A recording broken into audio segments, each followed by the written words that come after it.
What's up, y'all? Welcome back to my channel. If you haven't already, please do me a favor and subscribe to my channel. Hit that post notification bell so you'll be notified every time I post new videos, and share it with a friend for me. This video is highly anticipated and very emotional for me, contrary to what some may believe. So it was harder to actually go in depth as to what I felt in the first video, but now I feel like I have to, because a lot of people via social media have helped me in a major way, and they want to know the backstory. And so I decided that I would give you guys that in a video. So this video is probably going to be longer than I would like, but it's going to be hard to edit this video without leaving out valuable pieces. So that's just that. 9 times out of 10, it will not be edited. It will just be... Pain to Purpose is a non-profit organization started by a burn survivor out of Shreveport, Louisiana. If you would like to purchase any of the Pain to Purpose merch that you've seen me in on my social medias and in this video, you can go to the link listed in the description below and you will find the website.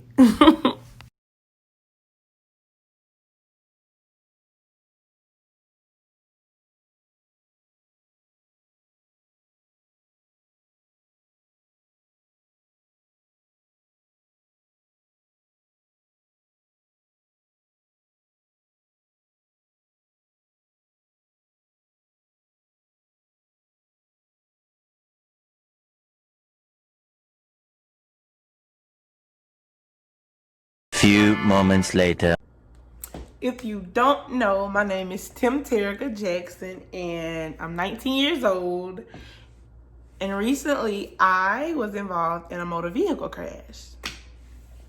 A motor vehicle crash in which caused me brain damage, multiple fractures to the face, loss of an organ, that organ being my right eye, and a lot of emotional damage. So the wreck happened May 8th, but I think I started the GoFundMe in like July, maybe. I'm not really sure, but I ended up starting one. And I started one because although I was going through all this, I did not want it to affect the way everybody around me was living. You know, I think kids tend to forget that the parent has a life too. And as my medical bills began to come, I felt like, okay, well, my mom just, like, 2 of her kids just became adults, so that was supposed to be her time to do what she needed to do for her. And I could not, like, I'm like, no, Mom, if you gotta pay for it, I don't want it. But I wanted it, so one of my friends introduced me to GoFundMe, and it's done well, and I was very appreciative. So a lot of people whom helped me, like, on a daily would like to know, like, the backstory. So it was better for me to do it all in one video than trying to separate it. So this video may be long. I'm gonna be honest, it may be long. But anyway, so yeah, we had the wreck May 8th. I was in the car with a guy who was my friend. I don't know how to explain it, but I was in the car and we were driving, or he was driving, and we got on the interstate. And I had the seat let back at first. And then I let the seat up when I realized that we were about to crash because he sped up. I'm not going to say I let the seat up because I realized we are going to crash, because that's a lie. I let the seat up because he sped up. If you know me, you know I love to drive fast. I love fast driving. So it wasn't one of those situations where I was like, please slow down. It wasn't that. And the internet constantly tries to portray that image, and I hate it. It wasn't like I was in the car and when we sped up, I was like, please stop. No, I actually set up like, yeah, go ahead. But it didn't go well. I don't remember exactly what we hit or how we hit it, but I do remember seeing an 18-wheeler, a Ford Fusion, and another Mustang. So I made assumption that you know, he was trying to race the car identical to his. That's the assumption that I made based off the situation we were in. So when the car crashed, I remember feeling like I was sliding. I remember trying to fight it at first, and I remember telling myself in my head, okay, stop trying to fight it. It'll be over soon.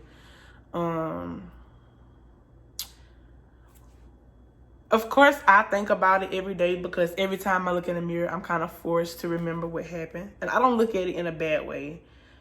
One thing that I'll never forget about that night, when I first realized we were crashing, the first thing that I said was, I love you. I pretty much knew I was going to die, and I didn't really care. I wasn't scared, and I was kind of at peace knowing or thinking that, you know, I'm going to die with somebody who actually loved me, somebody that would go for me. So it's like I thought all that, and then it's like after it just came crashing down. It's like slowly but surely, you know. I had all these emotions, but I couldn't really express them without overstepping a lot of boundaries that were set in place by a lot of different people. And as the story progresses, you'll understand what I mean.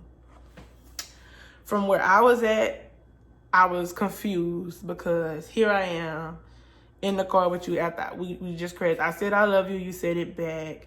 The car crashed. It finally came to a stop, like a complete stop. It was done flipping, turning, whatever it was doing. Because at this point, I could not see to know exactly what position we were in. So when the car finally stopped, I heard him, so I knew he was okay. He was asking me a question. He was telling me to find something. He said, find the blunt before the police come. I say, I can't see. He said, what you mean you can't see? I mean, I can't see. You know, I cannot see. I can't see. I couldn't see anything, and I was trying, but I couldn't. And I heard him moving around, so it's like I assumed that he was coming to help me out of the car, but he was actually looking for the blunt before the police got there. So I'm sitting on the passenger side, and I'm pretty banged up. And at this point, I didn't know it. I didn't know that I was hurt bad because I didn't really feel pain. I just couldn't see. So I'm thinking that it can't be that bad, but whatever it is, it has my face to where my eyes can't open. I kind of assumed that my hair was kind of messy, and I had on lashes, so I kind of assumed that it was my hair that was blocking me from being able to see, but I couldn't see, and I knew that.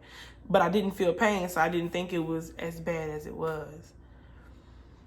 As I continued to sit in the car, I was waiting for him to come help me out of the car because I was scared, and it's like I couldn't see.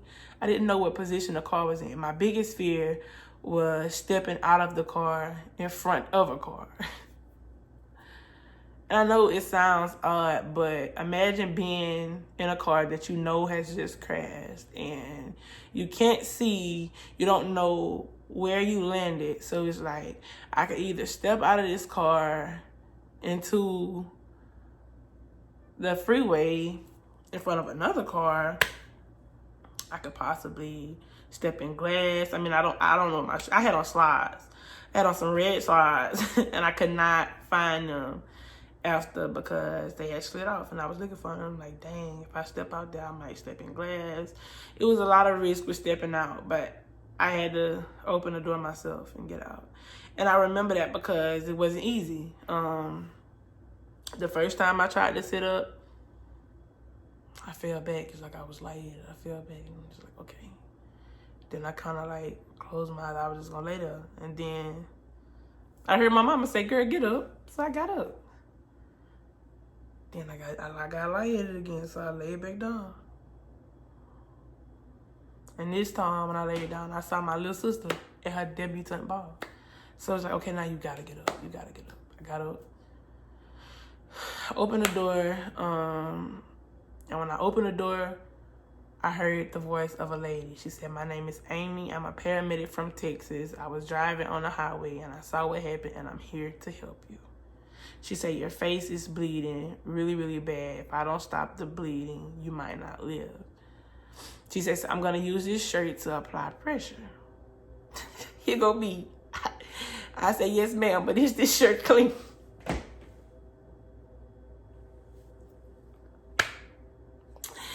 She say, it's the shirt off my back. It's as clean as me. That changed how I look at people. It showed me that it's still decent humans out there. She say it's the shirt, it's as clean as me because it's the shirt off my back. That lady took the shirt off her back that helped me.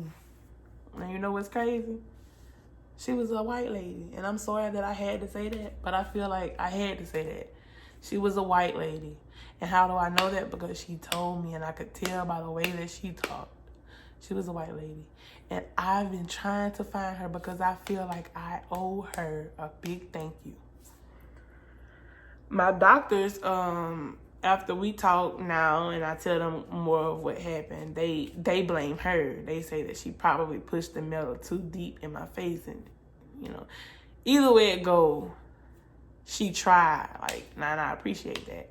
So it's like, I don't blame her. I don't really blame anybody for what happened. I'm kind of in between feelings because of how certain people treated me after, but I'm not really mad about it. It doesn't really affect how I see who I am. It kind of makes me feel more me, unique, because I already stand out. You know, I'm already so different from majority of people my age, people, period. So it's like a few scars only make me stand out more. I love attention. And if you know me, you know that I love attention. And no attention is bad attention to me. And now that I have scars in my face, I'm guaranteed attention in any room. Like I walk in a grocery store and everybody is looking at me, and I know they wonder, like, why is this girl smiling so big? Because you watching me. If I'm gonna do it, I'm gonna do it big, you feel me? I'm at a point in my life where I'm okay with being exactly who I am for all these reasons. Most people would have given up on themselves in my situation. And I find a lot of people try to put me down because I didn't. I feel like a lot of people expected me to, but I had a lot of reasons not to. And when people think about what happened to me, they get sad about it. And sometimes I do too, but I really, when I think about it, I'm more thankful than sad because it showed me a lot. I was going too far for all the wrong reasons and not focusing on my goals. And this situation put me in a position to where I have to. Like, the only choice you have is to grow. I didn't know I could be so open to new things. Like, I broke down a lot, but it always happened when I was by myself. When people say misery loves company, I can tell you that that's not true, because my misery don't love company. When I have bad days, I literally shut down, and I figure it out inside my walls. I don't go where other people are, and I don't invite other people in. It's for the simple reason that I know it's at a certain age, everything is a choice. It's a time out for mistakes and blame. Okay, yeah, this happened and it went like this. What are you gonna do to fix it? How are you gonna recover? And so that was my question. Like, okay, there's no change in what happened. There's no change in how it happened. There's no change in any of it. So what do you plan to do? And I told myself, you're gonna do what you always do. You're gonna figure it out. I didn't have a exact game plan. I didn't. I just knew that I couldn't give up on me. You know, I always felt like the world saw me as troubled because I had a different perspective. And so I tried to stay true to who I was despite what everybody else thought. And that's something that I tried hard to do over a lot of years, because people honestly think you wrong just because they right. Yeah, you right, but if you was over here, you probably understand what I'm saying and be right too. Just because you right don't mean I'm wrong. So staying true to who I am means a lot to me now. it just do. Like, a lot of people just could not handle what I've been through. And a lot of people want me to have a lot of bad stuff to say about the person that I was in the car with the night of the wreck. And regardless to what people may believe or say, I can say that I'm hurt. I'm very, very hurt by that person because I don't tell people how I feel. I really don't. I don't have a connection with nobody to the point where I'm going to call them on the phone or go sit them down in person and just tell them everything that my heart is going through and be like so open about it. I've never done that with nobody in my 19 years of living. When we met, it was like magical. So it was like over this past year, I was able to jump across obstacles that I faced my whole life because I was able to tell somebody and they actually, try to understand it or reason with it or whatever. Just listen, fuck. I was able to do that. And so the relationship we had was so different. We really wasn't in a relationship, and I was okay with that. It's just a connection that we had and an understanding that we had. And whenever we was around each other, it was all smiles. But, she be happening. So it's like, okay, whatever. It's not a situation where I thought, I don't know how to explain it. I was hurt. Well, I'm hurt, It was a lot of emotion for me. And reality showed me that it wasn't so special to him, basically. So, shit, it is what it is. I mean, I cannot say that I wasn't hurt, but I can honestly say that I wasn't mad. I wasn't mad because I had life's best teacher for my whole life. So I feel like if I would have listened and, a lot of stuff just wouldn't be. But it is, so we just do what we can to fix it. But I was in Our Lady of the Lake, and that's the worst hospital in the entire world. When I got there, I heard so much stuff. I heard my doctors, when I first got into the operating room, they was not trying to get me immediately into surgery or none of that. When I got there, I laid on the stretcher that they, had me on for almost ever and listened to them talk about how I wouldn't live past 3 o'clock that morning. And, I told them my mama's phone number. I gave them her number. And I also told them, I don't need brain surgery because I'm still able to process what you're saying and respond to you and tell you all this stuff. I'm still alert. I don't need to touch my brain. Matter of fact, I got a stipulation. I need to talk to my mama.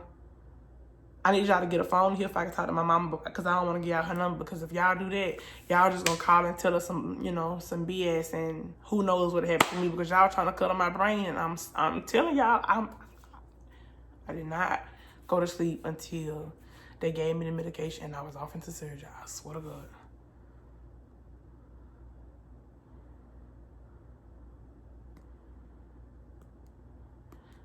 It's a blur. I mean, sometimes when I talk about it, I cry. Sometimes I just go numb. I don't know. I don't wish it on nobody though. But if I can go back to that night, I swear I wouldn't change a thing. That night taught me a lot, and it's a lot that I needed to see for what it was. We be getting ourselves invested into all the wrong things. I think people need to seek God more. I really wasn't a believer until that night. Like I had my my assumptions or whatever, but I really wasn't like a firm believer. Like I had never had an experience where I felt like God had really done something for me. That night I remember praying. In the midst of all that, and to look at my situations, my x-rays and all that, and to say I didn't feel pain, it's definitely a miracle.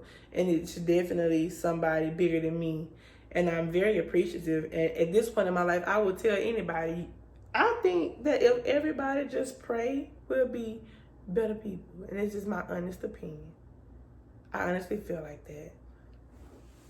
But I don't know. I hope I answered the question that y'all asked. But to me, it's not much of a story because it's my life. People see this event as a big event. It's only a big event because I wanted the help to get the surgeries that I needed. when I think about this situation, it's not the worst thing that has ever happened to me. Not direct anyway. And that's what people mainly want to know about. They want to know about direct. What really hurted me about this situation was the lies. The lies. Because I swear I was under the assumption that no matter what happened, this person would fight for me forever and ever and ever. And I'm laying here and I'm trying to reach out to you and you just won't talk to me. And I'm over here and I'm re-hurting myself just thinking about it. Like, I was really over there in a dark space where I was like, I was smiling for the world, but my heart was broken. And it wasn't because I had a few extra scars. That wasn't the reason for my brokenness. My brokenness was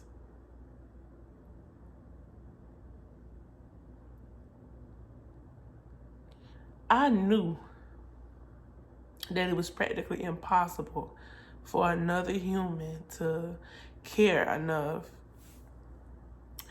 to genuinely hear your problems and care to not put you through them again, or to not be the person to make you feel like others have made you feel. And when I say that, I'm not saying other relationships, but anyway, I just didn't think it was possible. I knew that it wasn't possible, matter of fact. And for the first time in my life, I allowed myself to get so caught up in what I wanted to be that I ignored what was. And when I didn't need the person at all, I acted as if I did. And when I didn't receive it, I just was like, okay, I didn't need it anyway. But I was literally in need this time, and I was begging, like, please come, like, please do this, please do that, I need you tight.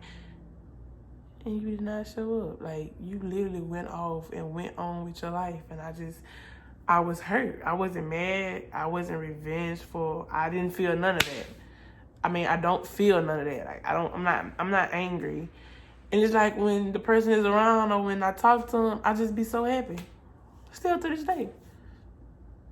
With all those emotions, he'll probably never know that, because when I'm around or when I talk to him, they all go away. His spirit helps me calm down. Like, it just, I don't know. I don't know. But I don't want people to think it's my scars that aggravate me or that, make me cry, because it's not. It's simply an emotional attachment that I had to a person who actually listened to me talk about everything that I wanted or what I had been through. The thing is, I don't think women have the right to discuss sexual abuse enough. From age 7 to now, my feelings have been suppressed because of something that I had, or I felt that I had to hide or not talk about as a child.